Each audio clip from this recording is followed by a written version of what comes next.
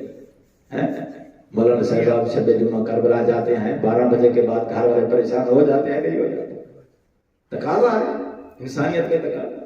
تو بیوی وہاں پریشان تھی تو ان کی پریشانی کا آپ کو احساس پیغام بھجوایا, یا علی جا کے خدیجہ کبریٰ سے کہہ دو کہ اللہ کا امر یہی ہے کہ ہم 40 دن تک آپ سے نہیں مل سکتے.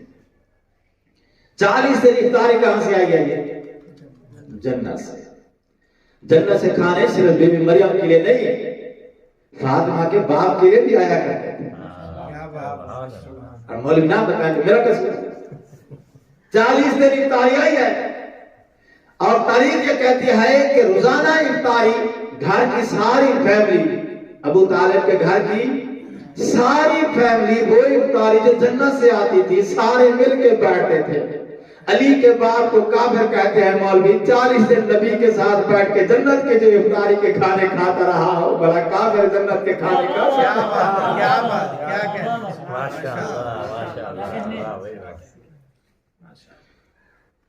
تو ابو طالب نے جو نبی کو 18 سال تک کھانے بنا بنا کے کھلائے, آخر اس کا بھی تو کچھ قرض ادا کرنا تھا نا. تو وہ جو افطاری آتی رہی, پوری فیملی ابو طالب کی اللہ کے نبی کے ساتھ بیٹھ کے رات کا کھانا کھاتے ہیں. 40 دن مکمل ہو گئے. آخری دن کی جب افطاری آئی تو اکیلا جبریل نہیں, ساتھ میکائیل فرشتہ بھی آیا. میکائیل فرشتے کے ہاتھ میں جنت کا ایک ابریق, اور جناب جبریل کے ہاتھ میں جنت کا ایک دسترخوان. جنت کے ابریق سے اللہ کے نبی کے ہاتھ دھلائے گئے. ہاتھ دھلانے کے بعد جناب جبریل نے وہ دسترخوان لگایا. دسترخوان کے اوپر جنت کے پھل بڑے مرتب اور ڈیزائن دار طریقے سے چنے ہوئے تھے. منظر ذہن میں آیا ہے؟ جنت کے پھل بہترین خوبصورت ڈیزائن کے ساتھ رکھے ہوئے تھے. اور وہ جو جنت کے پھل تھے نا جو تمہارے ذہن میں آ رہے ہیں, میں آپ کا جو ہے وہ خوش فہمی دور کرنے کے لیے عرض کر دوں, وہ جو پھل تھے نا ان کا نام جو ہے سنے گو کہ آپ حیران ہو جاؤ گے. وہ پھل جو تھے نا وہ پھل کیا تھے؟ صداقت, عصمت, طہارت, شرافت, سخاوت. جنت کے یہ پھل لائے گئے. آپ نے فرمایا کہ آج کے اس افطار میں اللہ کے نبی کسی کو شامل نہیں کرنا. اللہ کا حکم یہ ہے کہ اسپیشلی یہ صرف آپ کے لیے ہے. کیوں؟ اس لیے کہ جنت کے یہ جو پھل ہے نا, صداقت, عصمت, طہارت, شرافت, یہ وہ پھل ہیں جن سے اللہ فاطمہ کے وجود کو تخلیق کرنا چاہتا ہے.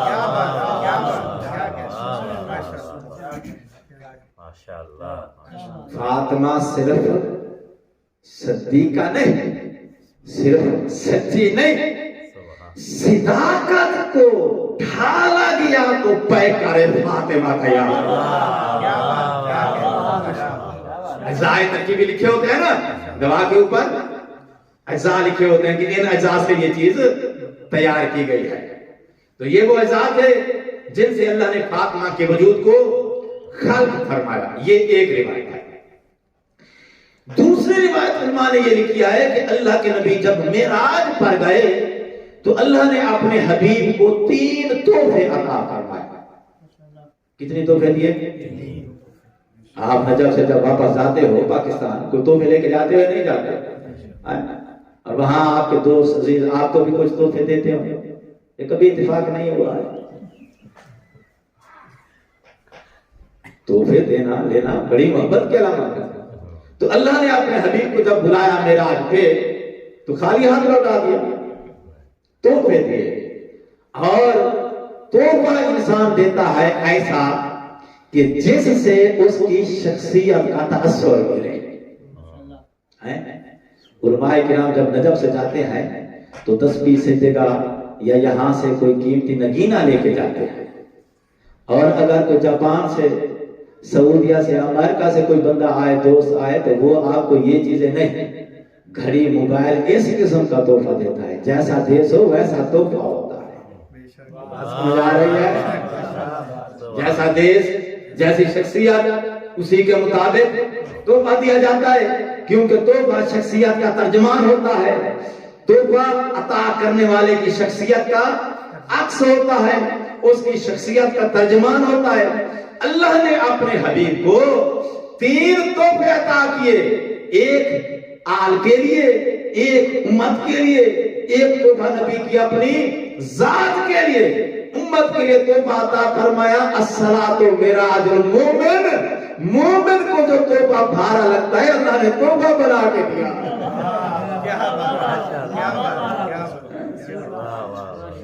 اللہ جس کو تحفہ بنا کے دے اور مومن کہے کہ صحیح بڑی اکھی کا کتنی کم ضرورت ہے۔ تو ایک تحفہ اللہ نے نبی کو اس کی امت کے لیے عطا کیا، جو امت کے لیے عطا کیا تحفہ خاص ہے وہ کیا ہے؟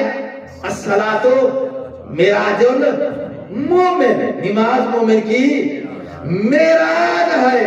یہ نماز اللہ نے امت کے لیے اپنے حبیب کو تحفے میں دیا کہ جا کے اپنی امت کو ہماری طرف سے یہ تحفہ عطا کرنا۔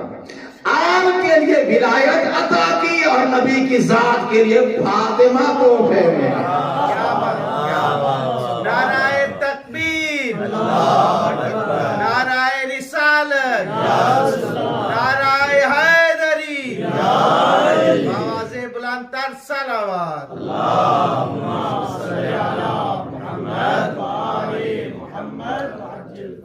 حضور فرماتے ہیں اہدا ربی تفاحتن من الجنت لیلۃ المعراج، معراج والی رات اللہ نے مجھے جنت کا ایک سیب عطا فرمایا، اہدا یعنی ہدیہ، تحفہ عطا کیا، اور اس تحفے سے جنت کی اس سیب سے جناب سیدہ کے وجود کو اللہ نے خلق فرمایا۔ سمجھ آ رہی ہے بات؟ ماشاءاللہ۔ اور تحفہ لینے کا، تحفہ وصول کرنے کا طریقہ کیا ہوتا ہے؟ اس طرح دے دیتے ہیں بھائی، یہ لوگ کیسے دیتے ہیں؟ تحفہ دینے والا بڑے اعزاز کے ساتھ، بڑے پروٹوکول کے ساتھ تحفہ دیتا ہے، اور لینے والا بڑے احترام کے ساتھ کھڑے ہو کے سر جھکا کے تحفے کو وصول کرتا ہے۔ کیوں؟ اس لیے کہ تحفے کا احترام اس کو عطا کرنے والے کا احترام ہے۔ فاطمہ پروردگار کا تحفہ تھا، اس لیے تاریخ یہ کہتی ہے کلما دخلت فاطمہ فقام الیہا رسول اللہ۔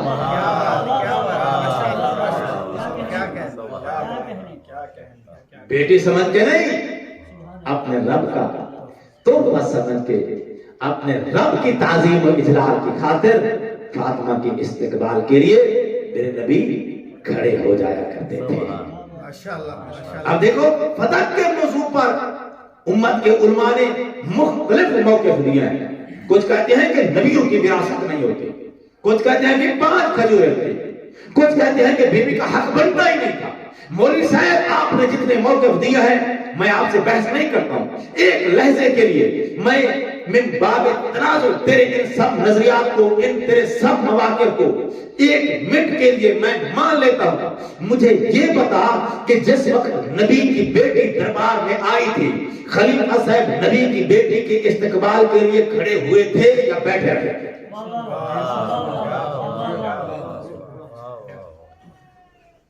مولوی صاحب کہتا ہے کہ میں بڑا سنت کا پابند ہوں، خود کو سنت کا بڑا پابند سمجھتا ہے، مسواک کرتا ہے، کیوں؟ اس لیے کہ نبی کی سنت ہے، لباس سفید پہنتا ہے، کیوں؟ نبی کی سنت ہے، داڑھی ماشاءاللہ رکھتا ہے، کیوں؟ نبی کی سنت ہے، خوشبو لگاتا ہے، کیوں؟ نبی کی سنت ہے، شلوار چھوٹی رکھتا ہے، کیوں؟ نبی کی سنت ہے، قرآن جھولے لے کر پڑھتا ہے، کیوں؟ نبی کی سنت ہے، صبح سے لے کر شام تک نبی کی ساری سنتیں مولوی صاحب نے یاد کی ہوئی ہیں۔ اس قدر خود کو سنت کا پابند کیا ہے مولوی نے کہ خود کو بقدر نامزد کر لیا ہے اہل سنت۔ نبی کی سنتوں پر عمل کرنے والے امتیوں سے، مسلمانوں سے نجمی کا اتنا سوال ہے، نبی کی ساری سنتیں تجھے یاد ہیں؟ تیرے بزرگ کو کبھی اس نے نہیں بتلایا کہ بھئی گاڑی کے اندر بھی اگر کوئی نوزائیدہ خاتون آ جائے